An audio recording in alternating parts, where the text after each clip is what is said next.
भारत के बारे में 5000 वर्ष पहले हमारे एक ऋषि ने कहा था कि दुर्लभम भारते जन्म मानुषम तत्र दुर्लभम, यानी भारत में जन्म लेना दुर्लभ है और उसमें भी मनुष्य के रूप में जन्म लेना। और आप सबको इस बात पर गौरव की अनुभूति होगी कि आपने या आपके किसी पूर्वज ने भारत की धरती पर जन्म लिया है और वही रूट आज सिंगापुर में आपको भारत की धरती के प्रति आकर्षित करती है।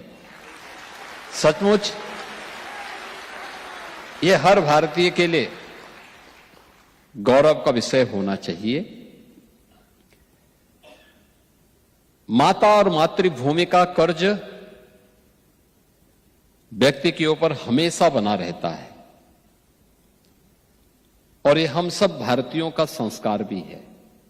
जिस धरती पर रहेंगे उस धरती के प्रति पूरी कृतज्ञ भाव के साथ अपना दायित्व निर्वहन करते हुए अपने कार्यक्रमों को आगे बढ़ाएंगे। आप याद करिए ना कि भारत और भारत की परंपरा से जुड़ा हुआ जो हमारा सनातन धर्म है, यह अकेला दुनिया के अंदर एक उन भावों के साथ जीने वाला धर्म है जिसने आज से हजारों वर्ष पहले इस बात का उद्घोष किया था कि अयम निज परोवेति गणना लघु चेतसाम उदार चरितानाम तो वसुधैव कुटुंबकम, यानी धरती यानी ग्लोबल विलेज की परिकल्पना ये भले ही आज की होगी, लेकिन पूरी दुनिया एक परिवार है और परिवार के रूप में, जैसे एक परिवार में अलग अलग उम्र के सदस्य होते हैं, अलग अलग समुदाय से आने वाले सदस्य भी होते हैं, अलग अलग इनकम भी उनकी होती है, लेकिन भेदभाव किसी के साथ नहीं होता। सब मिलकर के उस परिवार का संचालन करते हैं और यह भाव भारतीय का रहा है, हर भारतवासी का रहा है। और भारत उसी दिशा से दुनिया के अंदर आज भी दुनिया के प्रति वही भाव रखता है जिसके बारे में हमारे यशस्वी प्रधानमंत्री जी कहते हैं, सबका साथ सबका विकास। विकास कोई समुदाय तब करता है जब सामूहिकता का भाव होता है, उस धरती के प्रति हमारे मन में एक कृतज्ञता का भाव होता है। हर एक व्यक्ति का कुछ न कुछ योगदान तो होता है और उसी भाव को हम सब मिलकर के कर रहे हैं। आज हम सबको इस बात पर गौरव की अनुभूति होती है कि नया भारत आज दुनिया के अंदर अपनी ताकत दिखा रहा है। नए भारत पर हर भारतवासी को गौरव की अनुभूति होनी चाहिए और वो नया भारत जो बहुत शीघ्र दुनिया की तीसरी बड़ी अर्थव्यवस्था के रूप में अपने आप को स्थापित करेगा। प्रधानमंत्री मोदी जी के विजनरी लीडरशिप में भारत आज दुनिया की तीसरी बड़ी अर्थव्यवस्था के रूप में स्थापित हो रहा है, वर्ल्ड क्लास इंफ्रास्ट्रक्चर के साथ। आज भारत ने प्रत्येक क्षेत्र में एक नई ऊंचाइयां प्राप्त की हैं।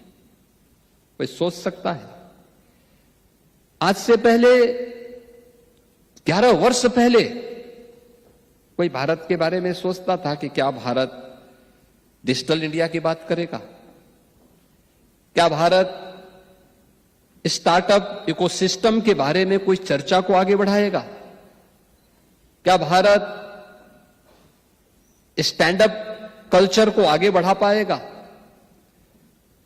लेकिन आज ये भारत के अंदर न केवल है बल्कि भारत ने उसको करके दिखाया भी है। अभी आपने भारत की राजधानी दिल्ली में आयोजित ग्लोबल एआई इंपैक्ट समिट के आयोजन को देखा होगा। 20 से अधिक देशों के राष्ट्राध्यक्ष समिट में भागीदार बने थे। 100 से अधिक देशों के प्रतिनिधि इस समिट में भागीदार बने थे और दुनिया के जो विकसित देश हैं उनके राष्ट्राध्यक्षों ने, तमाम उन राष्ट्राध्यक्षों ने प्रधानमंत्री मोदी जी के नेतृत्व में नए भारत के द्वारा न केवल 140 करोड़ के भारत के लिए बल्कि वैश्विक व्यवस्था के हित के लिए जो कदम उठाए जा रहे हैं उन सब की उन्होंने मुक्त कंठ से प्रशंसा की है।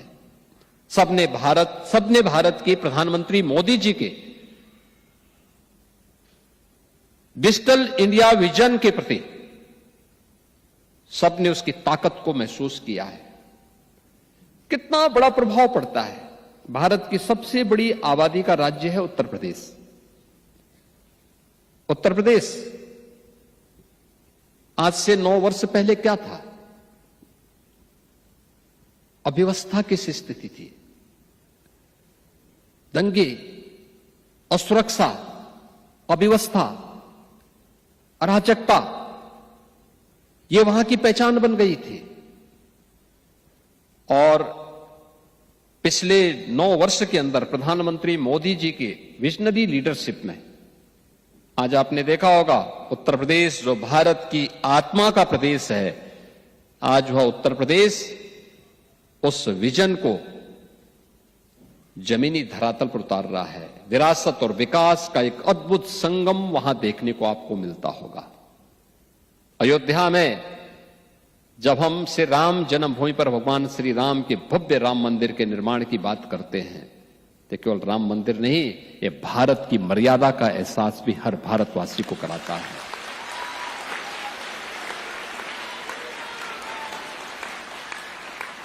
जब हम काशी में काशी विश्वनाथ धाम की बात करते हैं तो काशी विश्वनाथ धाम ये केवल अपनी विरासत को पुनर्स्थापना करने का ही कार्य नहीं, बल्कि काशी में काशी विश्वनाथ धाम भारत की शाश्वत चेतना का जीवंत उदाहरण प्रस्तुत करता है। जब हम मथुरा वृंदावन की बात करते हैं तो मथुरा वृंदावन कृष्ण की लीला का ही माध्यम नहीं, भारत की भक्ति का प्रतीक भी बनता है। दुनिया के अंदर भक्ति कैसे होती है उसका भाव देखना है तो मथुरा वृंदावन की भूमि उसका प्रतीक बनती हुई दिखाई देती है। और समरसता कैसे होती है, जो लोग भारत पर आरोप लगाते हैं कि भारत में भेदभाव होता है, लोग आपस में बटे हुए हैं, उन्हें भारत में प्रयागराज की धरती में समरसता के दर्शन करने चाहिए। जब महाकुंभ में 66 करोड़ श्रद्धालु एक साथ एक संगम में आस्था की डुबकी लगाते हैं, न कोई छोटा है, न कोई बड़ा, न बुजुर्ग है, न जवान, सभी लोग मिलकर के हर हर गंगे का आह्वान करते हुए सर्दी की प्रवाह के बगैर जब टेम्परेचर माइनस में जाता है तो वह गंगा यमुना के बर्फीले उस गंगा जल में आस्था की डुबकी लगा करके अपनी आस्था के माध्यम से एक भारत श्रेष्ठ भारत की परिकल्पना को साकार करता हुआ दिखाई देता है। और यही तो भारत है। आज हर एक दिशा में भारत आगे बढ़ रहा है और प्रधानमंत्री मोदी जी के उसी विजन को लेकर के हम लोगों ने प्रभावी क्रियान्वयन के लिए जो रणनीति अपनाई, इसका परिणाम है कि हमने पिछले 9 वर्ष के अंदर उत्तर प्रदेश की अर्थव्यवस्था को 3 गुना करने में सफलता प्राप्त कर दी है। यानी कृतज्ञता का भाव अपनी मातृभूमि और अपनी भूमि के प्रति जब होता है तो सफलता प्राप्त करने में देर नहीं लगती। हमने 3 गुना बढ़ाने में सफलता प्राप्त की है। आप देखते होंगे आज के दिन पर हम लोगों ने उत्तर प्रदेश के अंदर जो पर कैपिटा इनकम है इसको लगभग 3 गुना पहुंचाने में सफलता प्राप्त की है।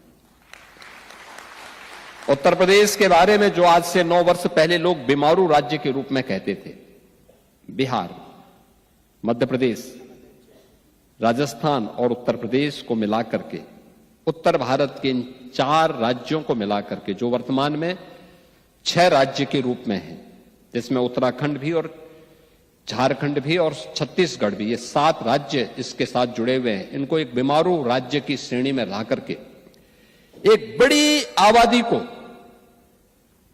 मानसिक रूप से बीमार बनाने की कुत्सित चेष्टा का हिस्सा बना दिया गया था। 80 के दशक में शब्द निकला था, याद करिए 80 के दशक में, और लगातार इस भाव से ग्रसित थे। याद करिए ना, कभी भारत के एक सुप्रसिद्ध वैज्ञानिक जगदीश चंद्र बसु ने इस बात को कहा था। उन्होंने कहा मनुष्य में तो कोई भेद होना ही नहीं चाहिए, और ये भेद अगर हम करते हैं तो ईश्वर के प्रति हम भेदभाव करते हैं। और उस समय उन्होंने कहा था, अरे मनुष्य की बात तो दूर, एक जड़ और चेतन के बीच में भी अगर ये भेदभाव होता है तो उसका प्रभाव क्या होता है। उन्होंने कहा, मैं इसका उदाहरण देता हूं। उन्होंने 2 पेड़ लगाए थे, 2 पौधे एक साथ लगाए। कहते हैं जगदीश चंद्र बसु ने 2 पौधे लगाए थे एक समान परिस्थिति में। एक को वे रोज जाते थे, पानी देते थे, समय पे खाद देते थे, सभी प्रकार की परिस्थितियां उसके सामने प्रस्तुत करते थे, उन्हें पुचकारते थे कि तो बड़ा होगा, फलेगा, फूलेगा, खूब आगे बढ़ेगा,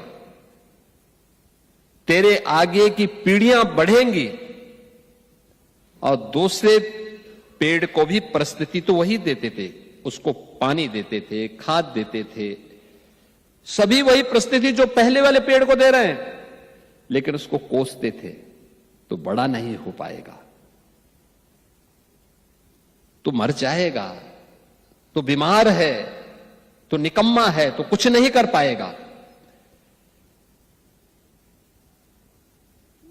उसने देखा एक समय तक दोनों पेड़ समान रूप से आगे बढ़े, लेकिन एक समय के बाद जिसको पुचकारते थे वो बढ़ता गया, फलने लग गया, लेकिन जिसको कोसते थे वो एक समय के बाद बड़ा तो हुआ, कुछ देर तक बड़ा होता गया, लेकिन फिर सोखते सोखते एक ठूंठ बन गया, अंत में उसकी लीला समाप्त हो गई। और यही अगर एक पेड़ के साथ हो सकता है तो जीव और उसमें भी मनुष्य के साथ जब भेदभाव होगा तो उसकी स्थिति भी यही होती है। हम सबको इस बारे में ध्यान रखना होगा कि भारत कभी भी इन बातों को प्रोत्साहित नहीं करता है, कभी नहीं करता है। और अगर आपको देखना हो, हमारे पर्व और त्योहार उस बात के उदाहरण हैं जहां पे एक समरसता हम सब के बीच में दिखती है। और पर्व त्योहार के पीछे की मान्यता भी यही है, सब एक साथ मिल करके, एक छत के नीचे मिल करके उस आयोजन में सहभागी बने। उसके पीछे का उद्देश्य भी यही होता है। आज भारत गर्व के साथ कहता है कि भारत अब एक भारत भी है और श्रेष्ठ भारत की भी अपनी यात्रा को लेकर के आगे बढ़ रहा है। और एक भारत श्रेष्ठ भारत की इस नई यात्रा के साथ हर एक भारतीय को जुड़ना चाहिए, हर प्रवासी भारतीय को जुड़ना चाहिए। हमारा दायित्व है, जिस धरती पर रहते हैं उस धरती के प्रति अपने कर्तव्यों का निर्वहन भी ईमानदारी पूर्वक करें। कोई हम पर उंगली न उठाए, हमें शक की निगाहों से न देखे, लेकिन साथ ही साथ जिस मातृभूमि के साथ हमारी पूर्वजों का संबंध है उसके प्रति भी अपने कर्तव्यों का निर्वहन करने के लिए सदैव डट करके हम कार्य करेंगे तो सचमुच एक नई प्रेरणा प्राप्त होगी। अभी मैं यहां पे इंडिया ग्लोबल स्कूल के इस कैंपस में जब आया, और मैं सचमुच अतुल जी आपको और अपने हाई कमिश्नर महोदय को इस बात के लिए धन्यवाद दूंगा। भारत की शास्त्रीय विधा को यहां पर इन बच्चों ने कितने सुंदर ढंग से कितना सुंदर प्रस्तुति गणपति वंदना के माध्यम से यहां पे प्रस्तुत की। आज जब ये घोड़ लग रही है पाश्चात्य कल्चर को अपनाने की, अपने भाव को भूलने की, अपनी मातृभूमि से, अपनी मातृभाषा से, अपनी सांस्कृतिक मूल्यों से विरत होने की, अपने आध्यात्मिक मूल्यों से विरत होने की, उन स्थितियों में यहां पर इतनी दूर भारत से हजारों किलोमीटर दूर सिंगापुर में रह करके भारतीय समुदाय अपने मूल्यों के साथ अपने आध्यात्मिक और सांस्कृतिक मूल्यों को जीवंत बनाए रखते हुए उन्हें मजबूती के साथ आगे बढ़ाने का काम कर रहा है।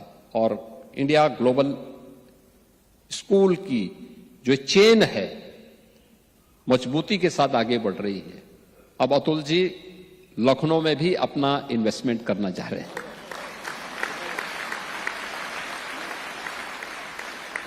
उन्होंने कहा स्कूल ही नहीं खोलेंगे, स्कूल के साथ स्किलिंग को भी लेकर के आएंगे।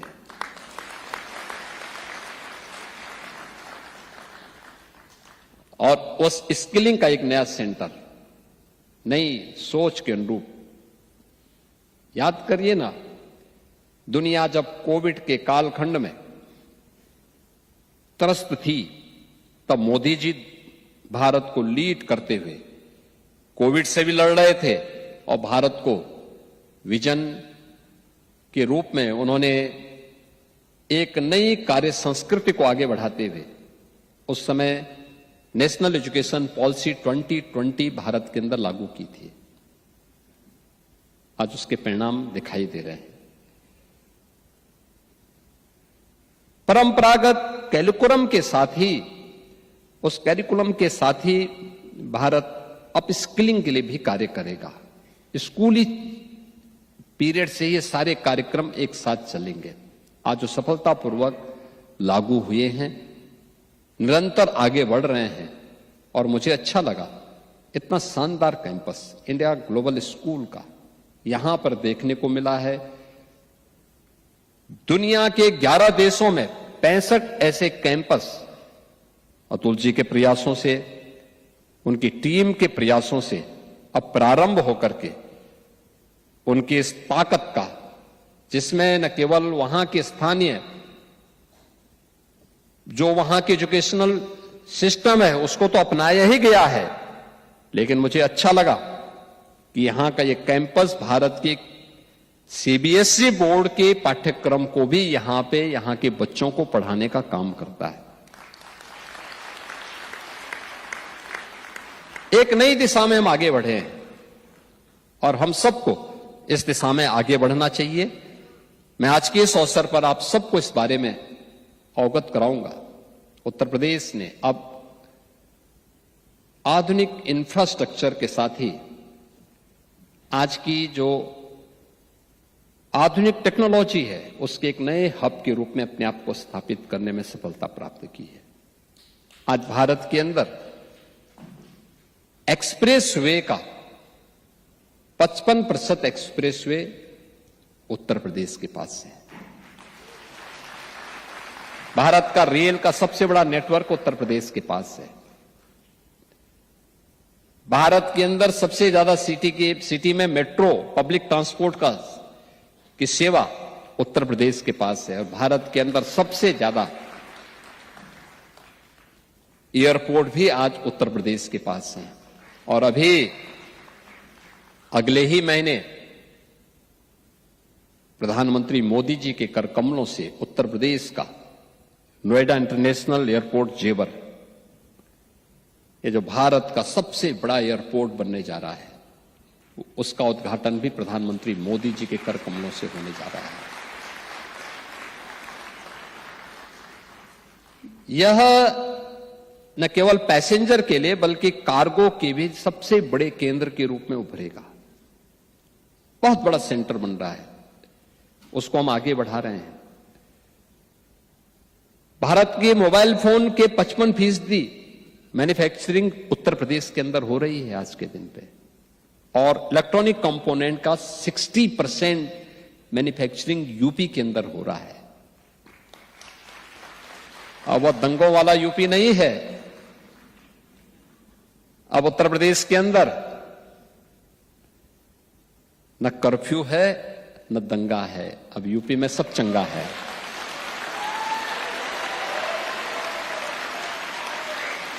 हर व्यक्ति अब यूपी के अंदर शांतपूर्ण तरीके से विकास में सहभागी बन रहा है। और महाकुंभ की सफलता के बाद आपने देखा होगा, गत वर्ष उत्तर प्रदेश में 156 करोड़ पर्यटक आए हैं। प्रयागराज में, काशी में, अयोध्या में, मथुरा वृंदावन में और अन्य प्रमुख धामों में 156 करोड़। आप देखो ना, दुनिया के अंदर 156 करोड़ की आबादी तो किसी की नहीं, किसी देश की नहीं, अकेले किसी देश की नहीं है। लेकिन भारत के अंदर इतने पर्यटक आ गए और इस संख्या लगातार बढ़ती जा रही है। अयोध्या अब आएंगे ना, तो अयोध्या आकर के जो लोग 5 वर्ष पहले भी आया होगा, आज अयोध्या को पहचान नहीं पाएगा। आज आएगा तो उसको लगेगा कि ये त्रेता युग की भगवान राम के समय की अयोध्या आ गई है।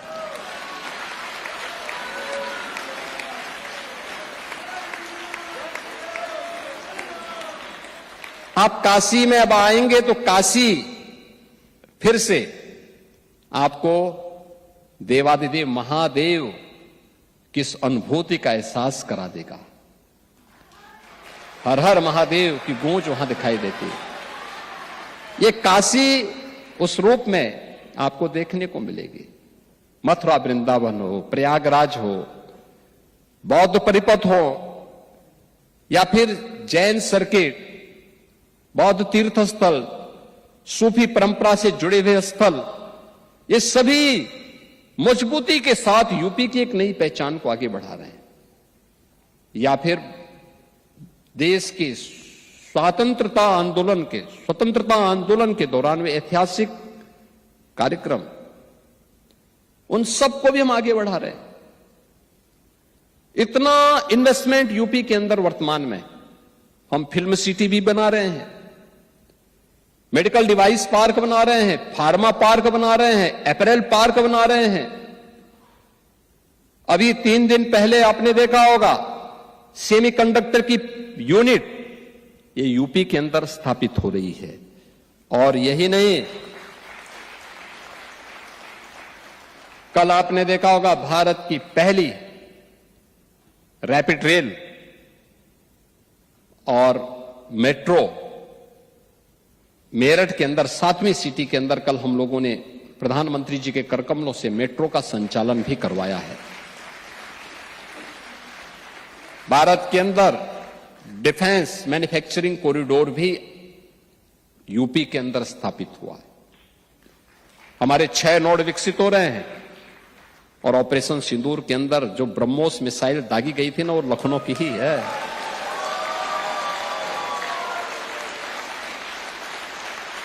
कैसे सटीक निशाना था उसका, अच्छे को कंपा दिया था।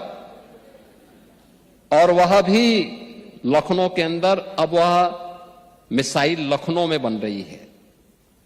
भारत डायनेमिक्स का सेंटर, यह भी उत्तर प्रदेश के अंदर, और भी ढेर सारा इन्वेस्टमेंट हर एक सेक्टर में वहां से देखने को मिल रहा है। मैं आप सबको आमंत्रित करूंगा उत्तर प्रदेश में इन्वेस्टमेंट के लिए, उत्तर प्रदेश में पर्यटन के लिए, उत्तर प्रदेश के अंदर किसी भी अन्य सेक्टर के प्रति, जिस भी फील्ड में, चाहे वह सर्विस सेक्टर हो या फिर किसी भी अन्य इन्वेस्टमेंट की दिशा से किसी भी अभियान के साथ आप जुड़ना चाहेंगे। 34 से अधिक सेक्टोरल पॉलिसीज यूपी ने वर्तमान में हमारी कार्यरत हैं। 75,000 एकड़ का लैंड बैंक यूपी के पास है। बड़े हम लोगों के पास क्लस्टर लैंड के अलग अलग स्थलों पर हम लोगों ने तैयार करके रखे हुए हैं और वहां पर विद्युत की अनवरत सप्लाई करने के साथ ही सुरक्षा का बेहतर माहौल भी है। किसी प्रकार का कोई भय नहीं। हां, 9 वर्ष पहले बेटी स्कूल जाने में डरती थी। अब तो उत्तर प्रदेश में नाइट शिफ्ट में भी महिलाएं काम कर रही हैं, ऑफिस में भी और उद्योग में भी।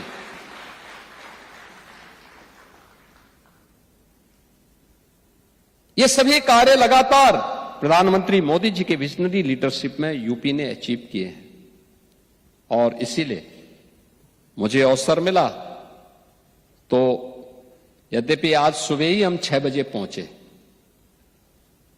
और 6 बजे पहुंचने के साथ ही 8:30 बजे से हमारे हाई कमिश्नर महोदय ने हमारी मीटिंग्स लगवा दी। यानी अभी हमारे साथ के लोगों की आंखें खुली ही नहीं थी, तब तक मीटिंग शुरू हो गई और सुबह से लगातार दौड़ाए जा रहे हैं। इस सेंटर को देखना है, फलानी जगह मीटिंग करना है, फलानी जगह इस मीटिंग को कर दीजिए, फलानी जगह इस कार्य के लिए इस कार्य को करना है। लेकिन उसी में से एक समय उन्होंने आपके लिए भी निकाला है। मैं उनको धन्यवाद देता हूं, आप सबका अभिनंदन करता हूं। उत्तर प्रदेश में आपको आमंत्रित भी करता हूं कि आप लोग उत्तर प्रदेश आइए। उत्तर प्रदेश में आप सबका अभिनंदन है। उत्तर प्रदेश भारत की आत्मा का प्रदेश है, आप सबका अभिनंदन है। आज के इस अवसर पर मैं एक बार फिर से आपके इस उत्साह के लिए आप सबको मैं हृदय से अभिनंदन करता हूं। अभी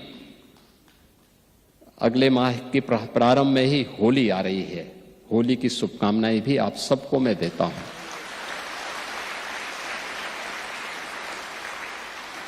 अपनी वाणी को यहीं पे विराम देता हूं। आप सब मेरे साथ बोलेंगे, नमः पार्वती पतिये हर हर, नमः पार्वती पतिये। जय जय श्री राम।